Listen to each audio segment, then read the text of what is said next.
Hi friends, ನಾನಿವತ್ತು ಬಂದಿರೋದು ಸಿರ್ಸಿಯ ಮಾರಿಕಾಂಬಾ ದೇವಿ ಟೆಂಪಲ್ಗೆ. ಹಾಗೆ ಬರ್ತಾ ದೇವಸ್ಥಾನದ ಹೊರಗಡೆನೆ ದ್ವಾರ ಬಾಗಿಲಕ್ಕಿಂತ ಮುಂಚೆನೇ ಸಿಗೋದು ನಮ್ಮ ಭೂತಪ್ಪನ ಕಟ್ಟೆಗೆ ಒಂದು ವಿಸಿಟ್ ಮಾಡುವ ಅಂತ ಹಾಗೆ ಬಂದ್ವಿ. ಅಲ್ಲಿ ಒಂದು ವಿಸಿಟ್ ಮಾಡಿಕೊಂಡು ಭಟ್ರ ಹತ್ರ ಪ್ರಸಾದ ತಗೊಂಡು ಹಾಗೆ ಒಳಗಡೆ ಹೊರಟ್ವಿ. ಇವಾಗ ಹೋಗ್ತಾ ಇದ್ದಂಗೆ ದರ್ಶನಕ್ಕೆ ಹೋಗೋ ದಾರಿ ತೋರಿಸ್ತೀನಿ ನಿಮಗೆ. ದರ್ಶನಕ್ಕೆ ಸ್ಟಾರ್ಟಿಂಗ್ ಹೋಗ್ತಾ ಇದ್ದಂಗೆ ಸೇವಾ ವಿಭಾಗ ಎಲ್ಲ ಕೌಂಟರ್ಸು ಇಲ್ಲೇ ಬರ್ತದೆ. ನಮ್ಗೆ ಯಾವುದೇ ಸೇವೆ ಇದ್ದರೂ ಇಲ್ಲಿ ಚೀಟಿನ ಬರ್ಸ್ಕೊಂಡು ಹೋಗ್ಬೋದು.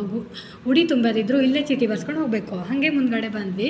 ಹಾಗೆ ದರ್ಶನಕ್ಕೆ ತುಂಬ ರಶ್ ಇತ್ತು. ಮುಗಿಸ್ಕೊಂಡು ಹೊರಗಡೆ ಬಂದ್ವಿ. ಇವಾಗ ನೋಡಿ, ಈಗ ಹೊರಗಡೆ ಆವರಣ ಇದು ದೇವಸ್ಥಾನದ್ದು.